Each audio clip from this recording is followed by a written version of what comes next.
Caríssimos estudantes, a mais uma aula aqui do nosso Centro de Mídias, mais uma aula do quê? Do nosso aprofundamento maravilhoso. Estamos aqui para continuar as nossas discussões, né? Estamos aí, né, numa jornada aí do nosso conhecimento, então a gente está aí continuando essas discussões que nós já começamos aí há algumas aulas, né? Antes da gente começar efetivamente, como sempre, a gente vai naquele mapa do shopping. Você está aqui, então vai aparecer aí para vocês na tela. Estamos no nosso aprofundamento, a cultura do solo do Campo Cidade. A nossa unidade curricular é o indivíduo e o ambiente. E o nosso componente são os aspectos socioculturais da alimentação, né? Estamos aí na nossa atividade número 3, de desenvolvimento 3 também. Então a gente já passou pelo desenvolvimento 1, 2 e agora a gente está na nossa última aula de desenvolvimento. Eu vou lembrar só para vocês que, se vocês quiserem, vocês podem baixar esse material no repositório. Eu sempre deixo nos primeiros slides, né, um resumo aí do componente, as habilidades, nossos eixos estruturantes, que são a investigação científica e os processos criativos, assim como... Vou até voltar, ó.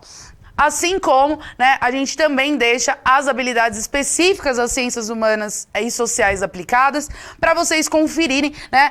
Eu falo isso toda aula, mas eu não leio, né, essas habilidades justamente para a gente não perder mais tempo de aula, mas tá aí. A gente vem falando aí sobre essa questão de identidade, né? Sobre como a gente pode entender nós como brasileiros, qual é a nossa identidade enquanto brasileiros. Porque a gente já entendeu, né? Pelo menos é o esperado, né? Se não, só volta 3 aulas atrás, né? Volta algumas aulas atrás. Esse aspecto de como a gente cria a nossa própria identidade. Então, a nossa identidade pessoal, né, de quem eu sou, quem é você, a gente cria pelos nossos processos de socialização, que é justamente com a interação com outras pessoas, outros grupos, né, outras realidades, mas também no processo de se diferenciar do outro. Então, eu me entendo como Fabiana porque o que faz parte de mim como Fabiana é diferente do que faz parte de você. E nessa ideia também do diferenciar-me do outro é que eu entendo quem sou eu, né? Então, é entender que esse processo da nossa identidade é essa relação com as pessoas, seja a gente nos identificando com elas, mas também, né, nos separando, né, do que me faz eu e o que faz você, você. Quando a gente também fala sobre países, a gente fala sobre uma identidade nacional, a gente também está falando de um processo muito parecido. É um processo que, obviamente, é gerado pela essa relação de culturas ao longo da nossa história. Então, a gente até falou um pouquinho, né, sobre como a gente tem que pensar a nossa identidade enquanto brasileiros dentro de processos onde esse encontro de várias culturas geraram, né, o que a gente considera hoje uma cultura brasileira. Então, a junção de todas as etnias indígenas e todas as culturas indígenas, de todas essas etnias e culturas africanas, né, desses povos africanos que vieram para cá, a gente sempre reforça essa questão de escravizados e obrigados, porque a gente nunca pode também criar uma falsa ideia de que esse processo todo foi um processo super amistoso, good vibes. Então, a gente sempre reforça esse aspecto justamente porque precisa ficar muito claro que nesse processo não foi obrigatoriamente e em sua totalidade um processo good vibes, né? Um processo tranquilo. A gente teve todos os povos europeus que vieram para cá, então a gente tem os colonizadores, mas os que foram vindo depois, assim como todos os outros imigrantes, né? Que a gente tem tanto da América, né? Enquanto continente, mas também de outros continentes como a Ásia, como a Oceania, enfim. A gente pega aí, é só olhar, nós temos basicamente um fluxo de migração de quase todos os lugares do mundo e muitos deles compõem a nossa cultura. Às vezes mais especificamente em alguns lugares, né? Eu acho que a gente até chegou a citar, se eu não citei, né? Eu vou retomar aqui. A questão de, se você olha para o sul, é muito mais claro, por exemplo, uma influência alemã, uma influência polonesa, uma influência ali até mesmo italiana. quando você olha, né, para, por exemplo, o Sudeste, que está coladinho, que é onde nós estamos, essa presença já não é mais tão clara, por exemplo, dos alemães ou dos poloneses, mas dos italianos, dos portugueses, dos sírios, dos japoneses que vieram para cá. Então, mesmo a gente olhando todos esses fluxos migratórios, eles também, muitas vezes, podem estar mais separados aí, porque nós temos um país muito grande. Não tem como a gente olhar para toda a nossa extensão territorial e achar que vai ser uma coisa simples, né, ou pequena, esses processos.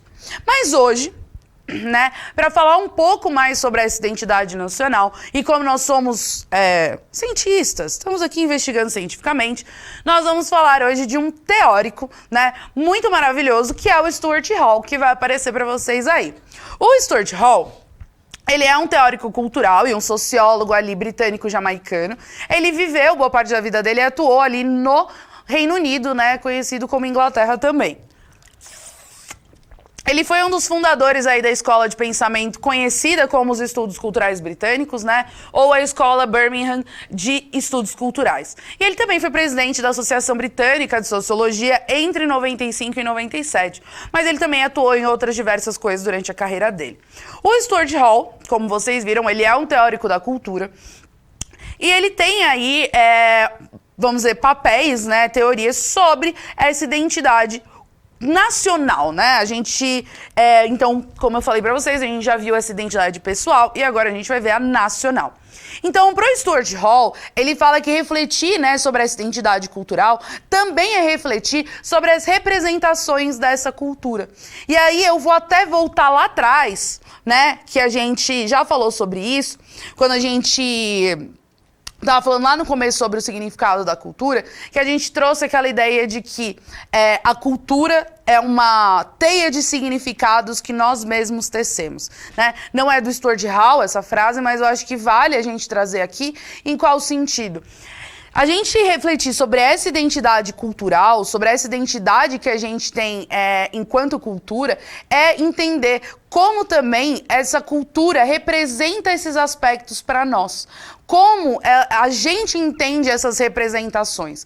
Porque a nossa identidade cultural, ela não nasce com a gente. Vamos pensar assim, eu não nasci brasileira. Eu posso ter nascido brasileira enquanto nacionalidade ali na minha certidão de nascimento. Mas eu não nasci brasileira, eu não nasci sabendo português, eu não nasci entendendo os significados da nossa sociedade, como ela se organiza. Nem você nasceu, né? Tanto que a gente até usou esse exemplo, você pode até nascer no Brasil, mas se ainda bebê, sei lá, você nasceu, no dia seguinte você vai para outro país e vive a sua vida inteira em outro país, você vai criar uma identidade cultural lá, porque a gente não nasce com esses aspectos. Mas essa cultura vai ser transmitida pra gente pelas gerações anteriores, né, que vão ensinar a gente como viver em sociedade. Boa parte do papel dos nossos pais, responsáveis, enfim, dessas pessoas ali que estão com a gente na nossa primeira infância, é justamente integrar a gente à sociedade, apresentar esses aspectos sociais pra gente. E isso não só na infância, né? Eu falei ali na infância, mas a gente pode falar ao longo de toda a nossa vida, né? A nossa família, né? Um dos principais papéis que a gente pode observar é ensinar a gente como viver e lidar, né, com outras pessoas, mas isso significa se integrar à sociedade. E aí, a gente já também trazendo outros teóricos, porque eu também acho legal a gente lembrar daquilo que a gente já tinha conversado, que não é porque um teórico tem uma teoria e outro teórico trabalha outro aspecto, que essas teorias não se encontrem, que elas não sejam convergentes, né? Só podem ser ali outros pontos de vista. A gente falou um pouco sobre identidade cultural quando a gente falou sobre o Bauman, né? E o Bauman, ele já fala sobre esse processo, né, de que a cultura ela vem se modificando ao longo do tempo por esse processo de globalização. E aí começa a ter uma pluralização de identidades, então a gente pode cada vez pensar que por esses processos de cada vez mais as culturas estarem se encontrando, a gente tem identidades cada vez mais plurais, mais amplas, né? É muito difícil cada vez mais a gente estabelecer essa ideia dessa identidade cultural fixa, né? Uma coisa que, tipo, a gente bate o martelo e é isso. né? E muitas vezes essas questões são contraditórias, mas se cruzam, né? Já que cada vez mais a gente é exposto a novos referenciais. Então, como cada um de nós, devido a esse processo de globalização, né? E o Stuart Hall também traz isso, a gente está cada vez mais exposto a outras culturas, a outras realidades, a outras noções de vida, enfim. O que acontece? Cada um de nós vai criando cada vez mais referenciais. E isso também faz com que a nossa cultura, né, a nossa socialização se torne mais plural, gerando também identidades cada vez mais plurais, né? Talvez daqui a um tempo seja muito mais difícil, e hoje eu já acho que em alguns aspectos já é um pouco complicado, a gente definir exatamente o perfil de alguém que é de certo país, né? A gente, obviamente, tem aqueles estereótipos que vêm do cinema, que vêm muitas vezes dessa imagem que é trazida aí de, sei lá, o americano sendo aquele cara, por exemplo, o redneck, que é um termo que é um termo um pouco pejorativo, né? Que é o americano tradicionalzão, do interior, tipo texano, chapéu de cowboy, caminhonete imensa e tal. Mas se a gente for olhar esse recorte do que a gente tem de estereótipo de americano, ele cada vez mais é muito específico de uma certa localidade. Se a gente pega um cara da Califórnia, né? Um californiano, a gente pega um cara de Nova York e a gente pega um cara do Texas, esses referenciais são ainda mais diferentes, mais diferenciados, né? E eu acho que isso pode ser muito claro quando muitas vezes a gente vê filmes, né? A gente tem esse aspecto da cultura de massa, né? Não tem como a gente fugir muito disso. E a gente também percebe quando esses filmes se passam em lugares diferentes, ou tem diretores, né, de lugares diferentes, que esse estereótipo do americano, ele também se modifica um pouco. Imagina isso quando a gente vai olhar para o nosso próprio país ou até para outros lugares. Será que a gente ainda pode estabelecer o francês como aquele cara de boina com uma baguete embaixo do braço? Ou será que essa ideia existia mesmo na realidade, né? Será que quando a gente pensa sobre o indiano, a gente está falando de um cara que é hinduísta, dentro daquele padrão, né, que todo mundo que é da Índia participa de Bollywood, entendeu? São aqueles estereótipos que a gente tem de identificação dessas pessoas. Não, já não existia muito, né, porque são estereótipos, né, como a gente fala, muitas vezes, esqueci a palavra, mas não é cartoon, né, mas é muito, tipo... É tipo uma zoeira, sabe? Tipo aquele estereótipo do brasileiro, do futebol, carnaval e samba, sabe? É aquele estereótipo que não é tão real assim, mas é a imagem que a gente tem dessas pessoas. Só que, talvez antes, a gente pudesse olhar para essas pessoas e ter um padrão muito mais definido, né, dessas nacionalidades. Hoje, cada vez mais, isso é mais difícil. Porque esse contato que a gente tem com a globalização, esse contato que a gente tem com cultura, e isso está acontecendo como um fenômeno global, né, a gente aumentando os nossos referenciais, aumentando, né, esses elementos culturais que a gente vai sendo exposto durante a nossa socialização, significa que a gente se torna cada vez mais plural, né? E aí, a gente volta, né, no que o Bauman falou, mas o Stuart Hall também traz, que a gente fica cada vez mais claro que o indivíduo, né, nós, pessoas, não somos sólidos, assim, indivisíveis, mas que a gente sempre vai absorvendo tantos referenciais que a gente se identifica, mas que além dos referenciais que a gente se identifica, hoje, a gente ainda é cada vez mais soterrado, né? E eu achei essa palavra muito válida, soterrados de referenciais, e a gente acaba num ponto que o Stuart Hall traz, que é uma crise de identidade, né? E essa crise de identidade, né, ela vai vir aí de referenciais que são cada vez mais fragmentados. Eles não são fixos, eles não são permanentes. O que é, por exemplo, super aceito hoje, pode não ser aceito no ano que vem. O que hoje é engraçado, amanhã não é mais. O que hoje é pra gente, sei lá, um padrão de moda, um padrão de estilo, daqui, sei lá, 2 anos, isso já é completamente diferente. Então, além de todo esse processo, aquela questão que a gente falou da cultura de massa, né? A gente falou bem por cima, mas que a gente trouxe essa ideia de que muitas vezes a gente está vindo aí de um processo onde a gente recebe muita informação de outros lugares e essa mídia, muitas vezes, ela tem essa ideia de fazer uma homogeneização, né, das pessoas e, consequentemente, das culturas. Essa crise de identidade, ela vai surgir desses aspectos, né? Então, por exemplo, a gente pega o estereótipo de beleza, né, que é o que a gente mais cita, por mais que ele hoje tenha se modificado já. Mas vamos pegar um que a gente normalmente, eu acho que era mais acostumado a ouvir. Que o padrão de beleza da mulher era a mulher loira, alta, magra, de olhos azuis. E do cara a mesma coisa, só que muda o magra por forte. Como que nós, enquanto brasileiros, vamos atender a esse padrão de beleza se, assim, muitos de nós não somos loiros de olhos azuis e nem temos uma pele tão branca assim, né? Como, por exemplo, a gente vê esse modelo de padrão de beleza sendo colocado como isso é o ideal, e aí você pega, por exemplo, uma sociedade asiática, né?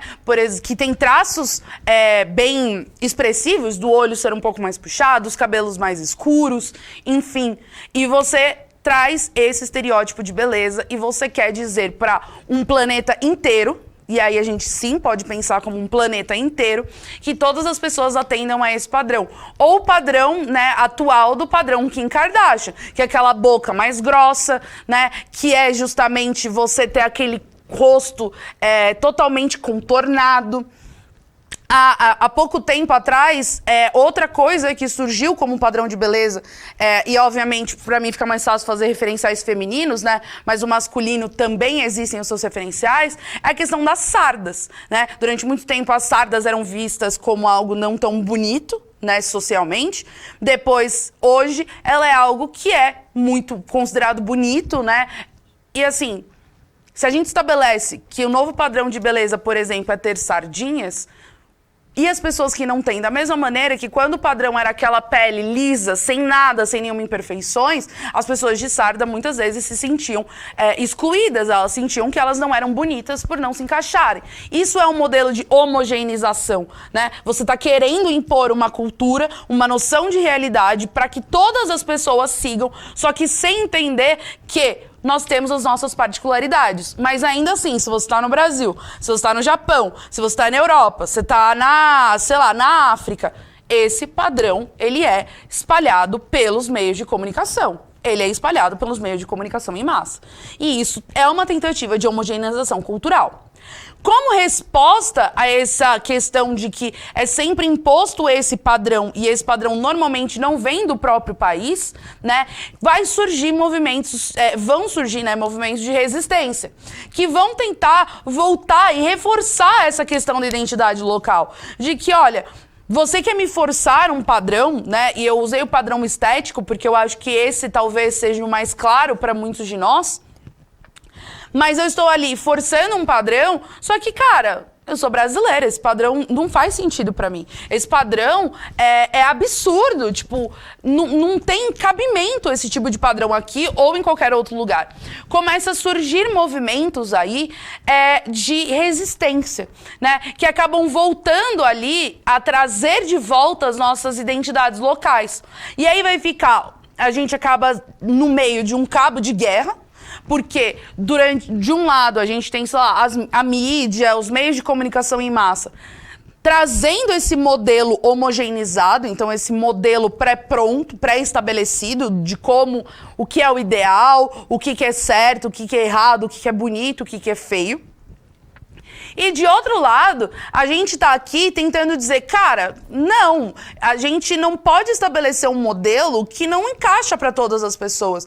Não, você não pode estabelecer uma regra para todo mundo, porque todo mundo não é igual. E todo mundo é muita gente para você dizer que todo mundo tem que estar dentro dessa caixinha, que na verdade é muito pequena, né? E aí a gente vai começando aí, né, nesse processo desse cabo de guerra, né, a gente acaba aí, nesse cabo de guerra, de assimilar essas culturas que estão chegando pra gente, e muitas vezes a gente não tem muito poder, e a palavra é poder, a gente não tem muito poder contra essas influências externas. Como eu falei pra vocês, se isso tá presente durante toda a nossa socialização, a gente vai absorver.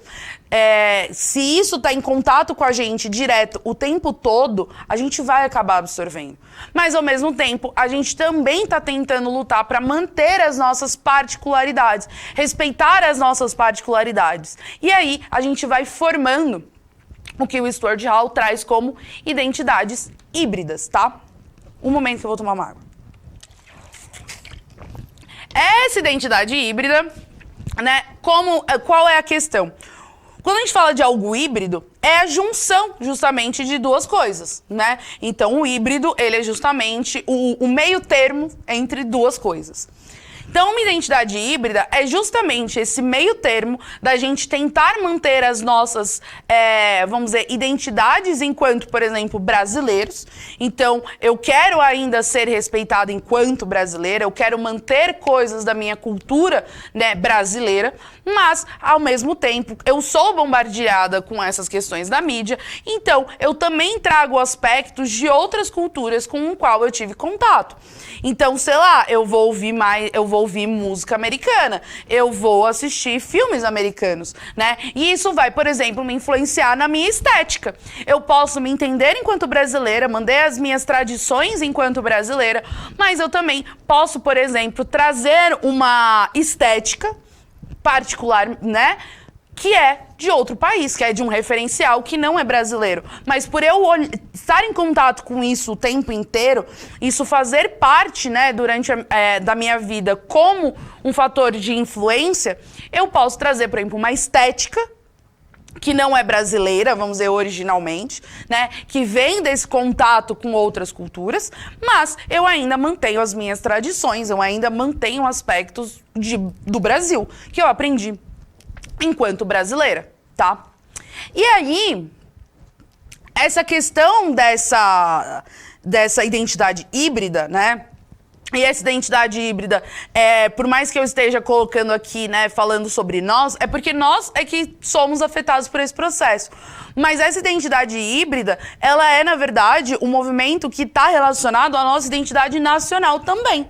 Então, mesmo as identidades nacionais hoje, né, elas também estão se tornando, em parte, identidades um pouco híbridas, né? Algumas mais, outras menos. Sim, mas ainda assim está havendo esse movimento híbrido, né, nessas identidades nacionais.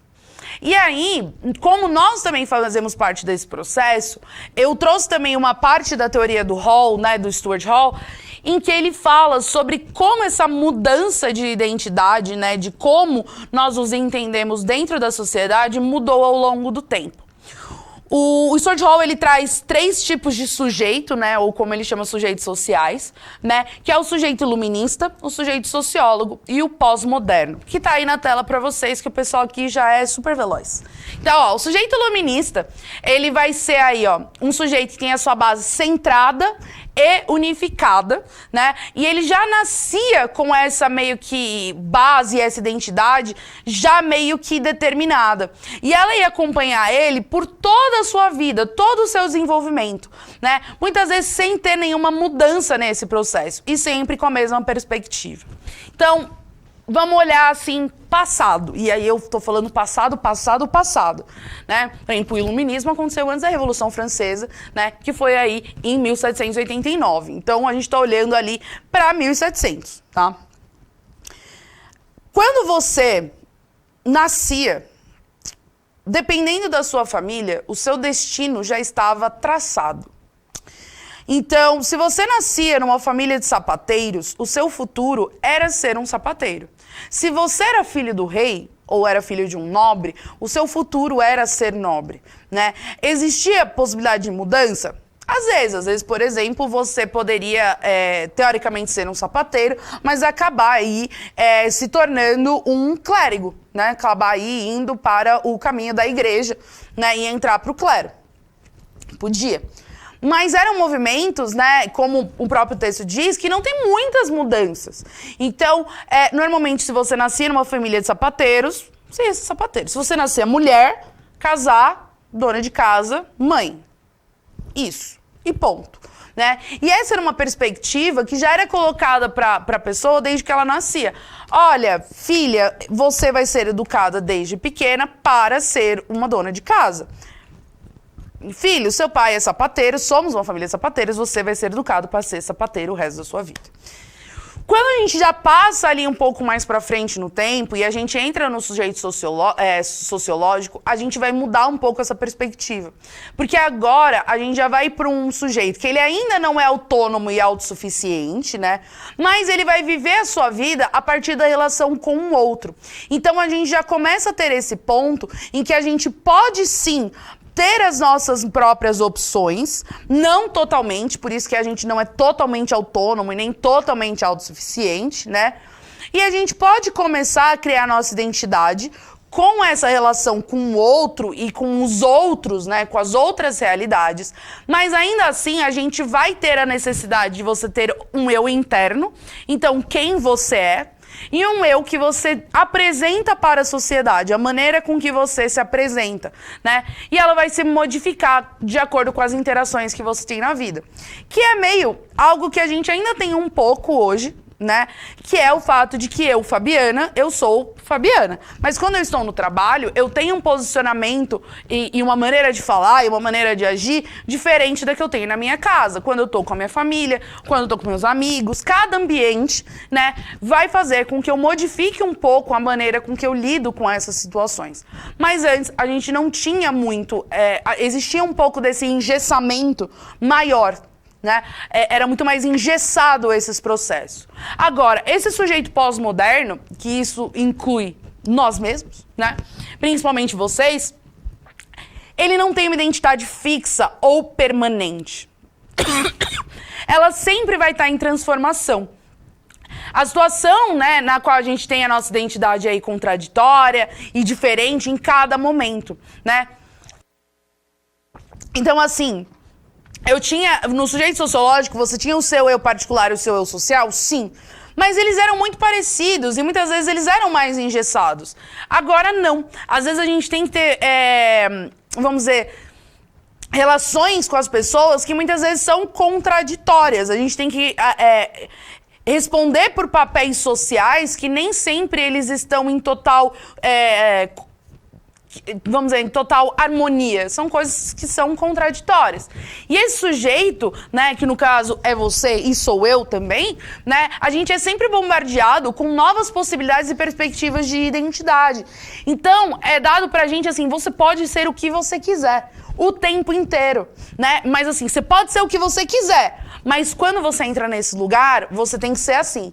Mas ainda assim, você pode ser o que você quiser. É muito confuso, é muito contraditório. Como eu posso ser qualquer coisa e quem eu quiser, mas em alguns lugares eu tenho que atender a certos padrões, mas ainda assim eu posso ser quem eu quero? É contraditório e é muito confuso ao mesmo tempo, né? E isso vai fazendo com que a gente viva num furacão de possibilidades. Porque não é uma questão de que, olha, você tem 300 possibilidades e você faz o que você quiser com as suas possibilidades. Não, a gente ainda tá nesse movimento de, você pode ser o que eu quiser. Ah, então eu quero ser astronauta. Bom, mas astronauta aí já é um pouco difícil. Mas se você quiser ser astronauta, você, sei lá, não pode pintar o cabelo. Não, mas você não falou que eu podia ser o que eu quiser? Não, você pode ser o que você quiser. Mas aí astronauta já vai dar uma dificultada. Vamos pensar em outra coisa. Não, tá bom, então eu quero fazer isso. Não, mas pra você ser isso, você pode ainda ser quem você quiser. A gente respeita a sua identidade. Mas você ainda tem que seguir um protocolo aqui.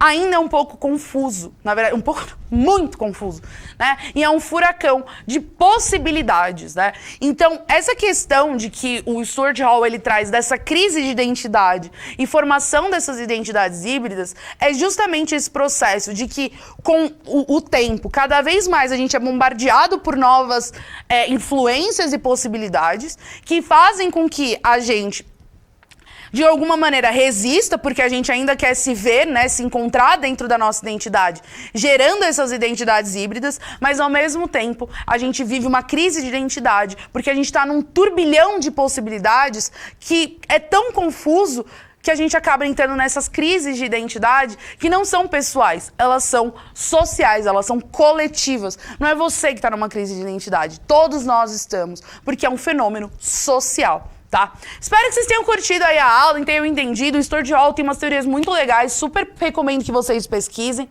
Tem até algumas dicas lá na orientação dos alunos, se você quiser baixar aí o PPT. Espero que vocês tenham gostado. Avalie a nossa aula, né, para que a gente sempre possa melhorar as nossas aulas para vocês. E a gente se vê nas próximas. Então, até mais!